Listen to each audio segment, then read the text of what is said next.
as you are emailing your information, or not emailing rather, but chatting your information over to my co-host and myself, it would be great for you to please send your name, your full name, your credentials, your email, and your organizational affiliation. But as long as we have your name and your email, that will suffice for the continuing education credit. And you also fill out the evaluation at the end of the webinar.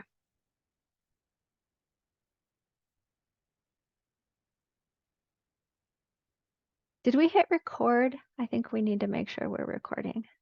Yeah, we did. Okay, great. I will let you know more about the recording and where it will be stored for you all a bit later. But just a heads up and a little bit of a commercial here. ASU Extension for Community Healthcare Outcomes does webinars all the time.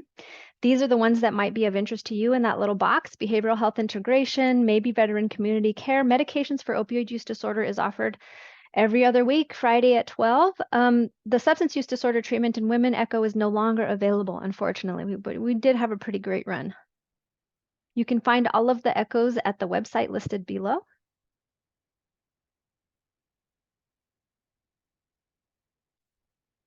Here's some other stuff that we get to build at the opioid initiatives. What you see on the far left there is an overdose prevention guide. What's in that guide is really specific to Phoenix and Central Arizona. It is based on the most empirically sound and locally sourced research. And it's really a helpful guide. It helps practitioners work with clients when it comes to safety planning for the potentiality of overdose, and we have the ability to send you hard copies of those guides for free as long as you live in Arizona. So you can get to them and in the order form by just doing the little QR code there. What you see right next door there is a medication for opioid use disorder consumer guide and provider guide. The consumer guide it's like a lay language guide. We have them both in English and Spanish, and they really help people understand medications for opioid use disorder. What's below it is more of a technical guide for people who are going to be prescribing medications. On the far right there, what you will see is our MOUD 101 course, which is great for folks who are kind of new to behavioral health, kind of new to the idea of medicating as part of treatment. We have a 101 course and it's right on our website. At ASU, you can access it right there. And we have a little bit of a completion certificate when you get through it. And then we have the Recovery Home of Academy of Arizona, which this is part of. So we have already done a 5-part webinar. This is the 6th, and we're going to do a 7th. And all of them will be housed and recorded on the Recovery Home Academy of Arizona website. So if you want the recording of this webinar, you can take a look for it in a couple weeks. And there's the next webinar. This is kind of the part 2. So like I said, today we're going to be talking about data, and the part 2 will be talking about recommendations. So if you'd like to get registered for that, there's your QR. We'll also send you information about this in a post-session email.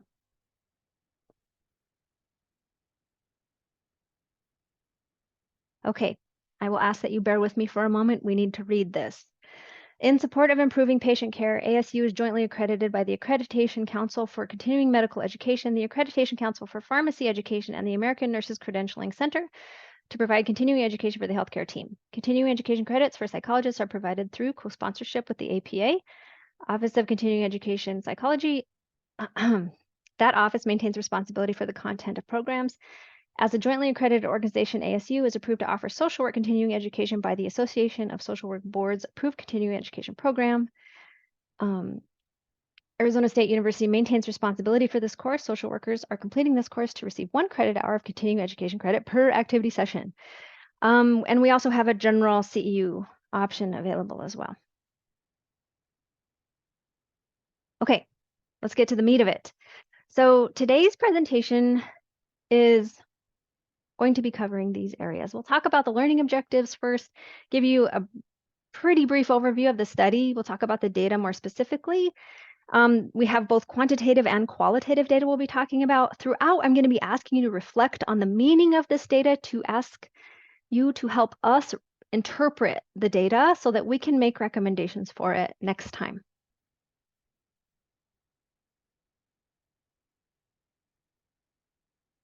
Okay, So our learning objectives are to examine the commonly cited barriers to transitional or recovery housing described by providers, to develop a clear understanding of referral practices across the state of Arizona and what barriers could impact clients, and to assess the potential solutions, and I say potential, to referral barriers to better serve clients' needs and create more seamless transitions to housing. Okay, so I'm about to go into our research question slide, and I would ask you, no matter where you sit on the service continuum, maybe you're a provider, maybe you're a policymaker, maybe you are a service user, maybe you are a peer support specialist, maybe you are a behavioral health tech, wherever you're at on the service continuum, I would ask you to reflect on the following questions from your perspective. Here's what they are.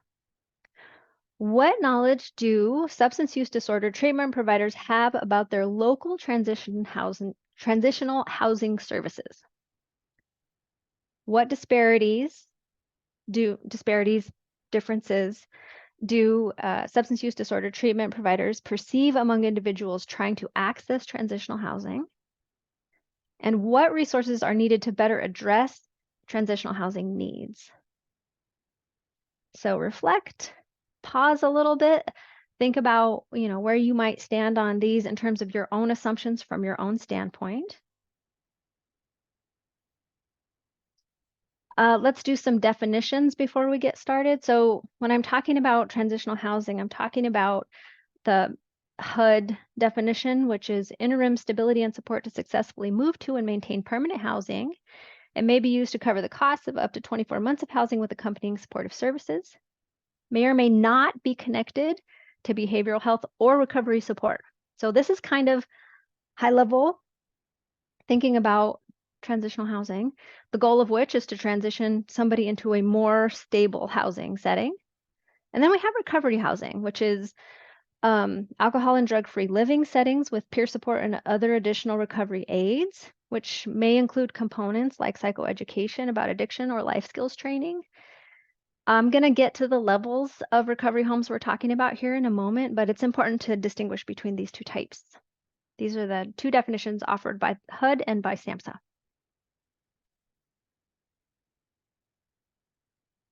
So just a little bit about our quantitative data. So we have 95 valid responses. And so what I mean by valid responses is that we actually promoted this survey on social media and we got something like 600 responses. And lots of our responses were from folks who were not our target, who were not actual providers. And the same is true for this webinar, actually. We also promoted this webinar on social media, which is why I gave the caveat at the beginning about, make sure you're here in the right place. Because our survey hit folks that were not necessarily our target audience. We really wanted to hear from providers. So when I say valid responses, I'm referring to those folks who we could really say were behavioral health providers. We had about 46 of them, about half of them were from Arizona, and then we had a smattering across the Southwest and other parts of the country. So what we know about all of our respondents is there was no really significant difference between those providers in Arizona in terms of the way that they answered and other providers in other parts of the country. And that's really important because it means that we can look to these data and we can say, these are probably reflective of all of Arizona. They might be reflective of other places, but they're reflective of Arizona. And we can say that statistically. And we have an epidemiologist who's very knowledgeable in statistics who helped us get to that conclusion. So thank you, Dr. Cano, who's on our call today. So here's the first question. And I'd ask you to reflect on these questions in your chat to our co-hosts. Either co-host will do. Do providers typically refer clients to local transitional housing, not including recovery homes? So do substance use disorder treatment providers typically refer to local transitional housing services? What do you all think? Feel free to throw it in the chat. And then do providers typically refer clients to local transitional housing services during treatment or as a function of relapse prevention after treatment's done. Curious to know your thoughts there. I'll give my hosts a second to pop in if they see any chats coming through.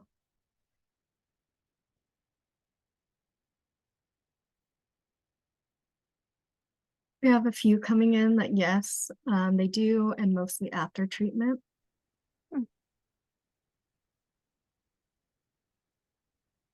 Let's find out.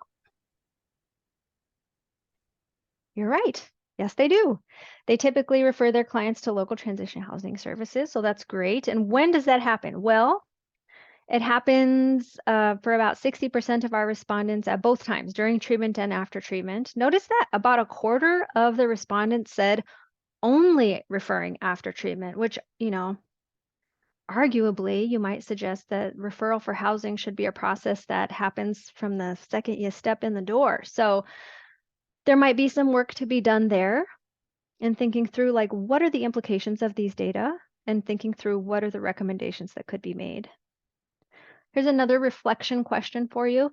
If providers do not typically refer clients to local transitional housing service, what are some reasons why they might not refer?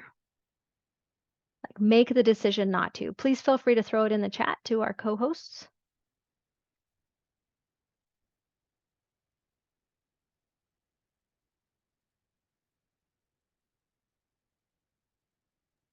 A few coming in are lack of harm reduction, don't know what's available, unaware of resources,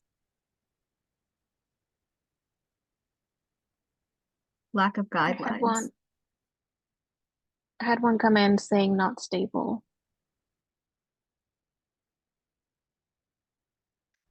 Let's take a look. So reasons that would prevent the clinicians from referring a client to transitional housing services. Well, a lot of our data would suggest that they don't have any reasons that would keep them from referring, that they would refer no matter what, which is why we see 10%, 10%, 5%, 2%.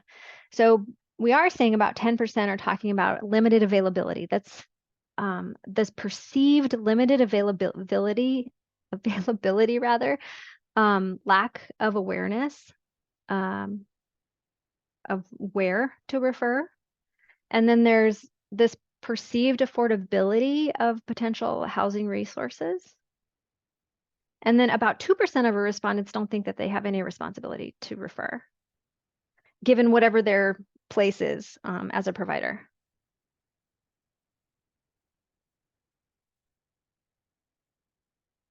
So for recovery housing, what level of care are providers most likely to refer a client to? Let me tell you what they are before you tell us what you think is most likely. Level 1 is usually a single family home that's peer run. There's little supervision, and policy and procedures are pretty well defined, but it is peer run. These are usually rented homes. You might have heard of Oxford houses. This would be like an Oxford house. Level 2 would be house or supervisor monitored housing. Peers may run house meetings and groups. It's typically not clinical. No, I'm not going to say typically. It should not be clinical. Level 2 should not be clinical. Should not have clinical components as part of it. Should not have therapeutic components, which is not to suggest it couldn't have life skills components or mutual help, like 12-step groups and whatnot, but it shouldn't have therapeutic components. Level 3 is much more structured than level 1 and 2. It should have licensed professionals in it. It should have staffed supervision. It's probably going to hold a license or certification by the state that is related to behavioral health. So this is sort of down the continuum of care. And then level 4 is the most restrictive and structured kind of transitional housing program. It is clinical, service oriented. It has multiple licensed staff.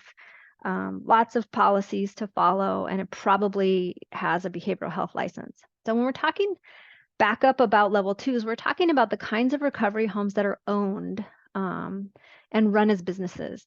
And so these homes are not rented like level 1, they would be owned in level 2. and they would have probably a house manager, but definitely an owner. And they might have some programming, but it should not be therapeutic. Okay, so those are the levels. So let me ask again, what do you think is the most common level that our providers said that they would refer to for somebody that's experiencing some housing insecurity?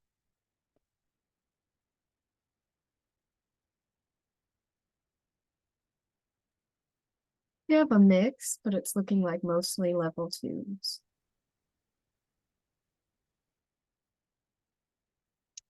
Let's find out.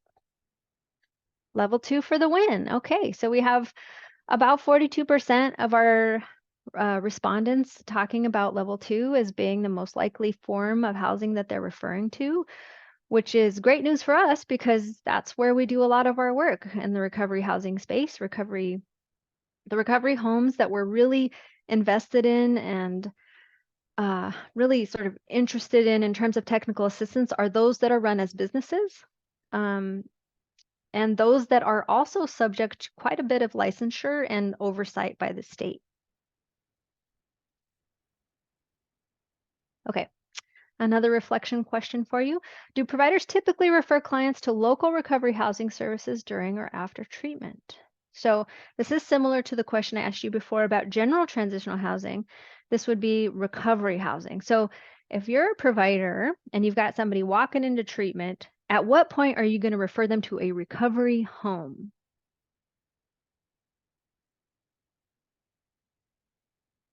Alcohol and drug-free environment, probably a recovery home run as a business.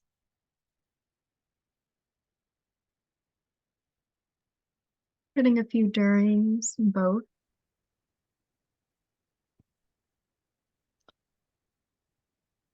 Both. Almost 60% are referring both during and after treatment. That's great news. We see almost 20% only referring at the close of treatment. I think there's a huge place for work that can happen there, right? When we think about relapse prevention planning, we think about the best case scenario for that happening when the person first walks in the door, right? Like these kinds of housing connections should happen at the very get-go. Even if somebody walks in with housing, there probably should be some assessment of how secure the housing is, such that that can be planned for just in case, right? So in terms of reasons to not refer, again, we see folks, a lot of folks, most folks did not cite any reason not to refer. So mostly they're referring. They're not, having a barrier to referral per se. But if there is a barrier to referral, it is this perception that there's limited availability. And I say perception because I'm suggesting that maybe there's a place for work there too, and thinking through like, how do we really know what's available at any time and in what part of the valley? There is this maybe perceived lack of awareness about available services. There's a perception of affordability as an issue. And then there's 3% of our respondents felt they had no responsibility given their provider status. Okay.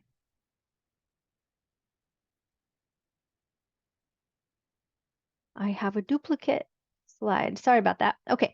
How important are the following factors when referring a client to a transitional or recovery housing services? So this is what we asked our respondents, and we took these suggestions from the SAMHSA Recovery Housing Best Practices Guide. Probably some of you in the room are familiar. So, when you're thinking about referring, what's at the top of your list here? What's the first thing you think about? If you're in a provider shoe, or maybe you're a peer support specialist and you're thinking about referring for housing, what are you thinking about? Reputation, whether or not they take MOUD, medication for opioid use disorder, where it's located. We don't want it to be too far away. Any comments in the chat, co-host? Okay.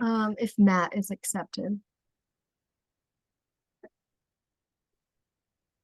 Let's find out. Once.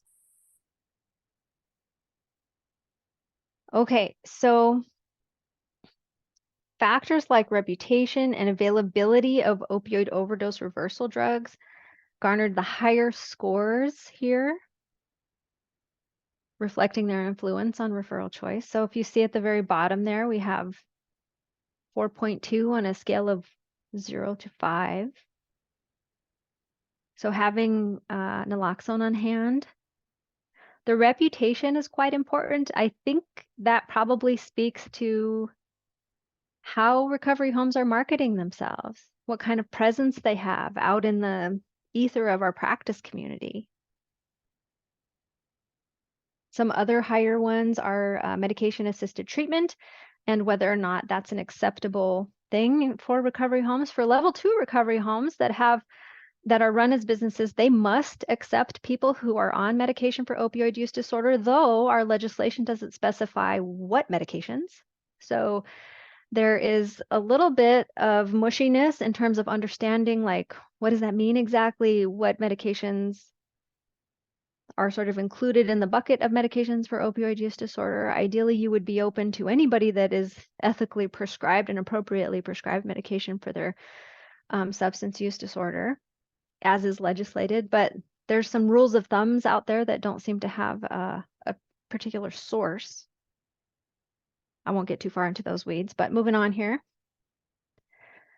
Do clients typically report that they're experiencing barriers to accessing either transitional or recovery housing? And what kinds of barriers? So from a client perspective, what kind of barriers are being reported to accessing?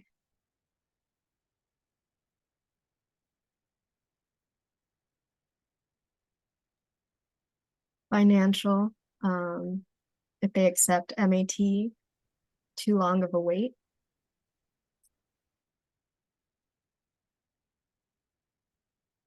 Y'all are nailing it, just like if you answered our survey. Okay, so right at the very tippy top, we have rising housing costs, right? A lack of required documentation is a variable that we want to dig into a little bit more. Concerns about opioid medication, right there at the tippy top. And I think that's an important place for work. So a lot of the work that we do at the opioid initiatives is try to affect the stigma associated with medication for opioid use disorder. And that includes things like helping folks understand proper dosing and side effects related to methadone, for example, and what that should look like when it's being effectively prescribed. Distance from support systems is right there, kind of the top-ish. All important things to realize as we think about our work moving forward and where we can kind of move the needle toward creating a smaller gap between treatment services and accessing housing.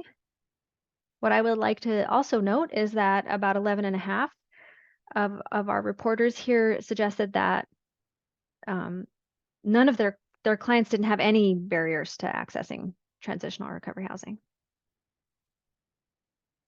So now let me ask you about retaining. So in terms of retaining housing, what are some barriers to retaining? So you've got it, you found it, you got in, you're in it to win it, you're housed. So how do you keep it? What are some barriers that might get in the way of doing that? We'll take them in the chats. Relapse is coming in a lot. Mm-hmm. Employment. Finances.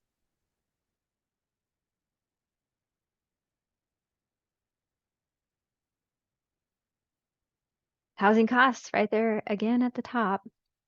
Distance from support systems. And likely under that or somewhere around that is related to transportation. Having a felony or open warrant has some role there.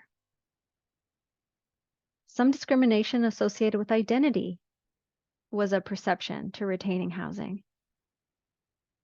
Lack of required documentation, again, something we want to dig into, and we also have pet policies, like folks who are going into recovery or who want to find housing that is supportive of their recovery really face quite the barrier if they have pets. More on that a bit later.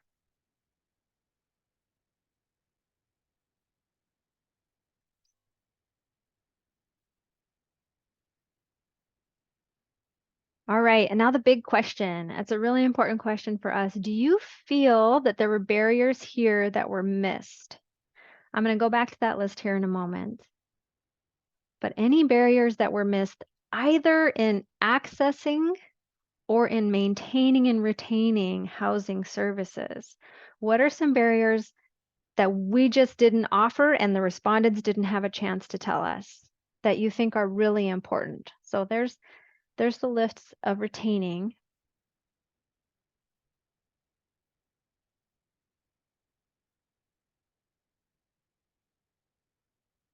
You can assume we've considered everything on the list and how we can address it with technical assistance. I'm going back one more.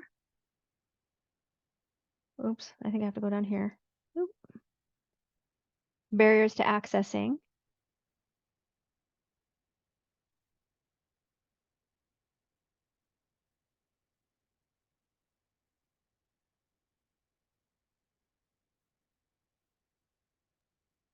We have couples housing.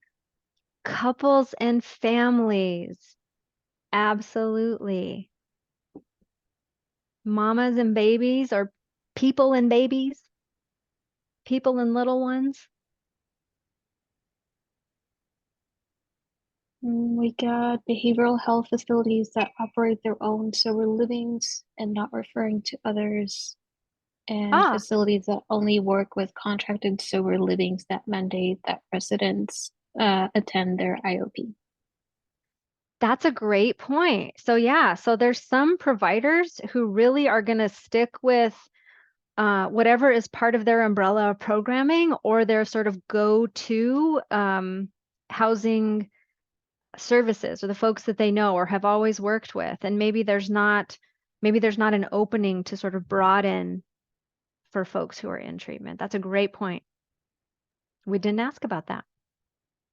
We have one that says relapse, even displaying symptoms. Mm. Any kind of symptoms. Yeah, I think so. We did ask questions about that were related to relapse. I think we'll see a little bit more of that in the qualitative data. But yeah, I mean, I think it's absolutely, and what's difficult about the whole construct of or concept of relapse in recovery housing is that the policies for what happens when somebody uses again after they've been in recovery for a while just run the gamut. It's really not consistent. There's not really a best practice. Well, there might be some best practices that we could identify for what happens when folks use again once they've been in recovery for a while, but there's not a consistent practice. Some of them are very punitive. Some of them are very forgiving when it comes to like chances and things like that. So probably a place for us to consider in terms of implications there for sure. Okay. On average, about how many referrals were provided to clients, do you think, by SUD treatment providers before they actually find housing? Feel free to put your guess in the chat. We'll see how close you get to it. I'll move on here though. Just over 42% reporting 1 to 3 referrals for clients on a weekly basis. And then the average number of referrals needed by clients to actually secure housing, 1 to 3, mostly, 46%, and then 4 to 6, just over 36%. Notice we have over 16% need 7 or more referrals for housing before actually landing it. That's too damn high. Okay, now we're going to switch over to our qualitative efforts here.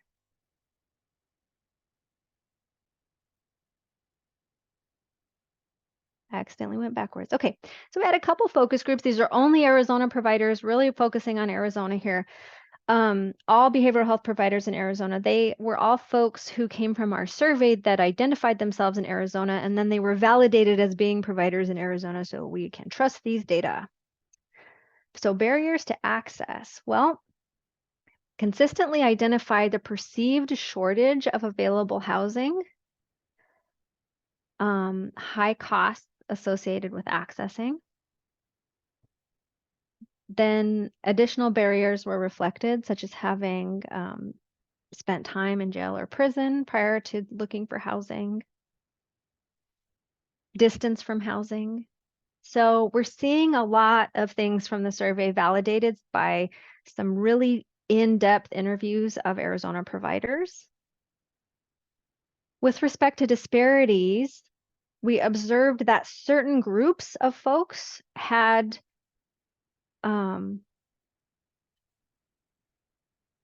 were observed to be particularly challenged with barriers. And so we want to highlight some of that because it has implications for women who are pregnant, people who are pregnant, veterans, American Indians, clients with pets, like I said from the survey data, individuals who are reliant on medication, but especially methadone, and those with a history of sex-related offenses or felonies.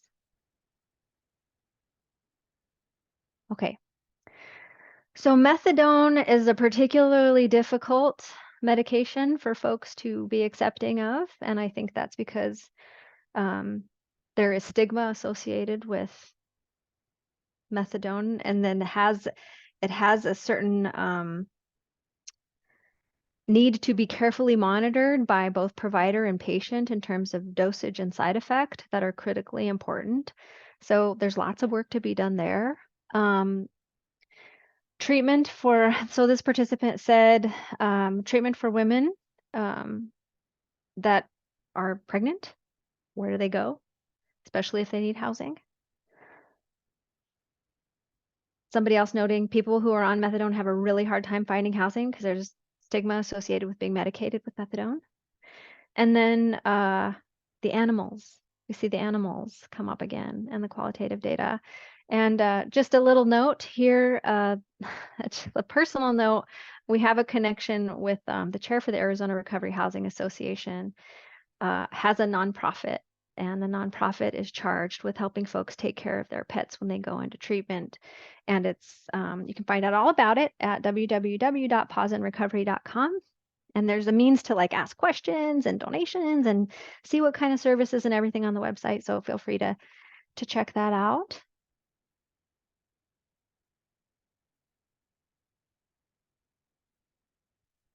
Some more qualitative data. Polysubstance use, having issues with multiple substances, can be a particular issue, kind of with respect to a specific group of people. Veterans feeling particularly stigmatized. Folks with a felony background, very difficult. Lots of barriers faced by folks with a felony background, especially those with a sex offense on their record. And then folks from the Native American community, finding housing that is acceptable and also a place that is ethically and appropriately licensed, right?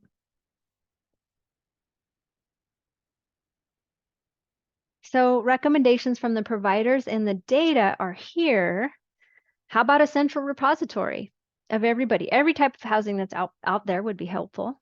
Centralized website, like they have for apartments, where you could look up and find like what kind of recovery home is available, where it's available.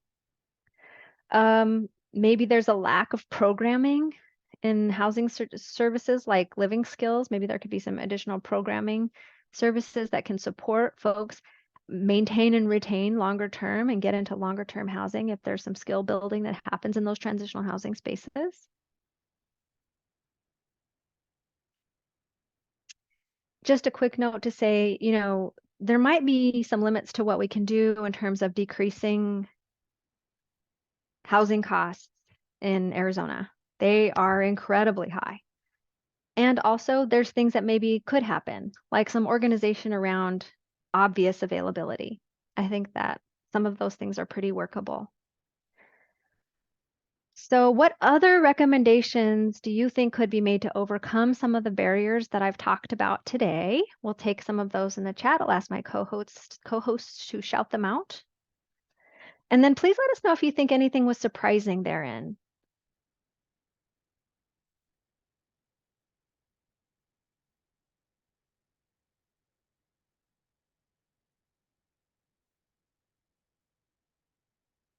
I'll give you a minute to do that.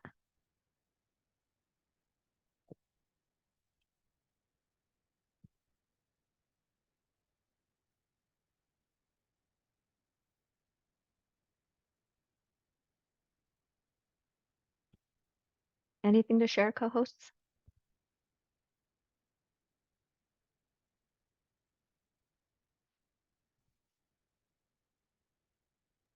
Maybe housing resource fairs, similar to job fairs.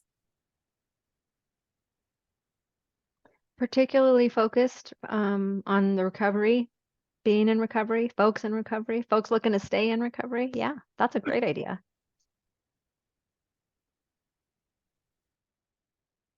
We're capturing your suggestions as part of what will go into the second webinar, so please feel free to throw out your creativity. Better reimbursement for housing providers.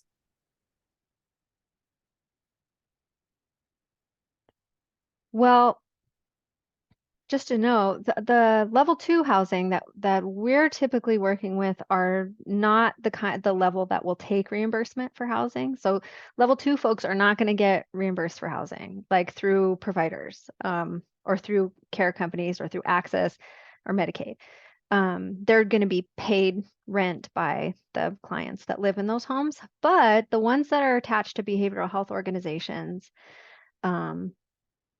maybe there's some more work that can be done there in terms of what happens in the intersection between behavioral health and housing under the same provider.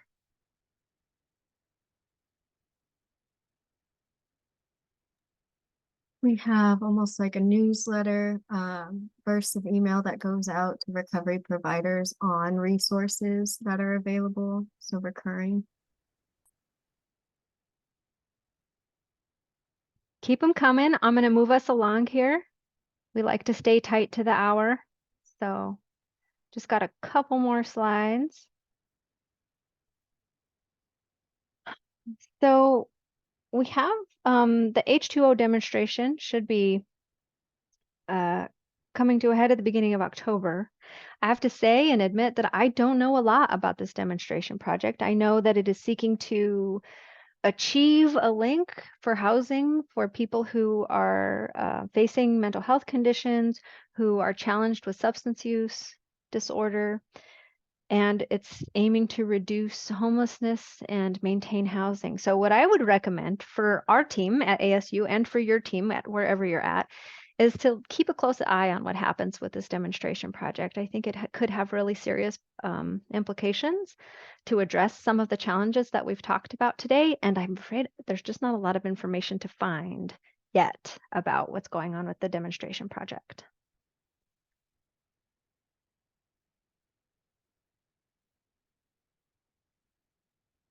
Okay. And I have come to our last slide, so I'm going to stop sharing for a moment. So I will say again that, I apologize to you all for limiting your availability or limiting your ability rather to interact with each other very much. Again, that's a function of just trying to keep a super secure webinar, given that we didn't know who was going to show up to this webinar. Because we boosted it, we had almost 300 people register for the webinar. So we wanted to just be super careful to protect the information and to protect you. We've had some Zoom bombing at ASU, and it's pretty scary when it happens, and we wanted to make sure that that didn't happen today. So apologies for that. Thank you for your patience in talking with our co-hosts. But now's the time to ask any questions. Generally, you can ask them to our audience through our co-hosts. You can ask them to me specifically about anything I've presented here today. So please pop those in the chat if you would like. I'm also going to ask my team to get the evaluation link up into the chat so that you can get your continuing education credit. You'll need to fill out the evaluation in order to get your credit, so make sure that you do that, please. And also make sure that you have told us that you are here so that we can match that with the evaluation.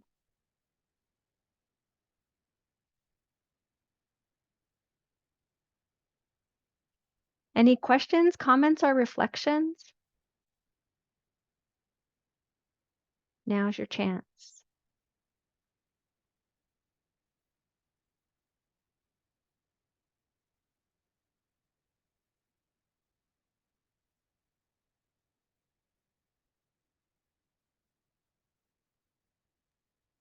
Had one early on that asked if any distinction was made on whether a person is experiencing homelessness or in general.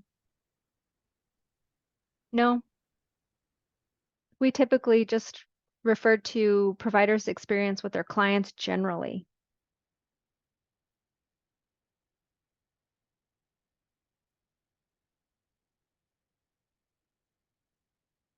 I'm going to look at the chat here and see if there's anything that came to me that I missed while I was chatting, talking to you all.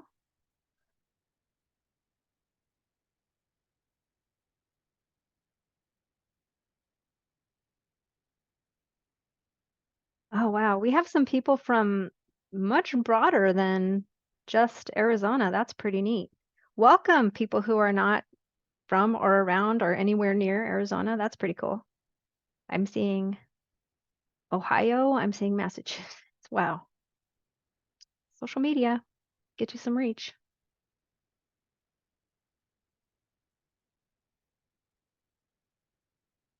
Oh, I have a suggestion. If there's a quarterly resource packet sent out with the listings of sober living homes would be helpful in getting people housed. Yeah, I think something like that could be absolutely great. I think what it comes down to is infrastructure, supportive infrastructure, where that could be collated and then disseminated and, figuring out like, okay, who's going to be in charge of that work?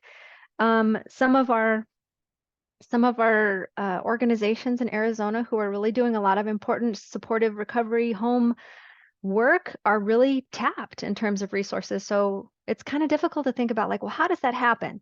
And it's possible it can happen through, some of the different funding efforts that we're sort of seeing come up now related to maybe the opioid settlement or, new grants being announced by SAMHSA, things like that. So yeah, they're great ideas, and maybe there's a way to get them resourced for sure.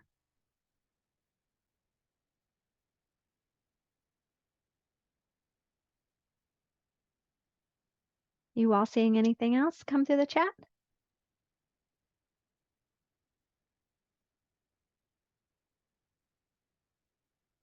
Okay. I just want to thank you very much for your time this afternoon. It's been an absolute pleasure. I feel very grateful to be able to do the work that we do at ASU and the work that we do at the Southwest Interdisciplinary Research Center. And to that end, I promise to show up again at another webinar that's going to really go through the recommendations. So today we kind of presented you with the question and showed you a lot of numbers, but next time I hope to give you a bucket of potential solutions, which might not be realized, but might be the seed for something. Either for us at ASU or maybe some of you community providers, or maybe, not even in Arizona, maybe somewhere in Ohio. So I'm really looking forward to seeing you again at our next webinar. You'll get a copy of the slide deck. So you'll get all the links to all our products. Again, if you order any of our, like our recovery, our overdose prevention pamphlet or our medication guides, those are only available in hard copy in Arizona. We're happy to send them to you. We can give you lots and lots of them. But if you're outside of Arizona, we can probably send you digital links so that you can get a digital copy of whatever we've put together. However, it's probably going to have a lot of Arizona resources on it. So you have that. I think we can go ahead and head off with 8 minutes to spare. Thank you very much, everyone. If you would like to email me with any questions or any concerns or anything like that, then please don't hesitate to send me an email. My email is tadoza@asu.edu. Maybe I'll ask one of my colleagues to put that into the chat.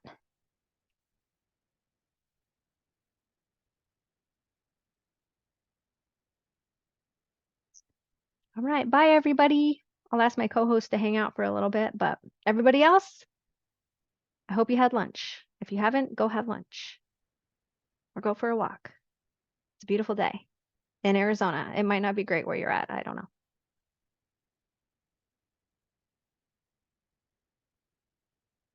All the thank yous coming in. Thank you, thank you. Right back at ya.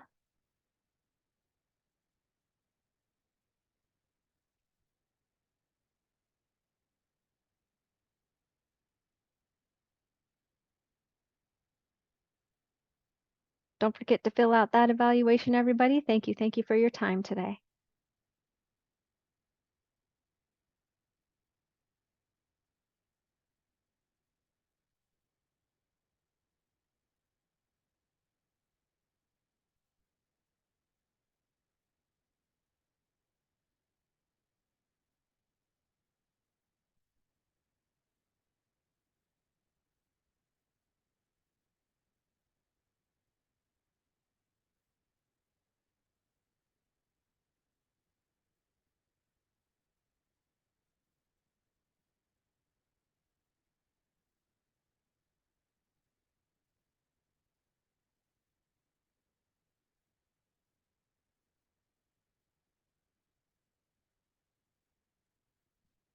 So y'all, I think it's likely that the folks we have remaining here are potentially have stepped away from their computers, so we can go ahead and remove them.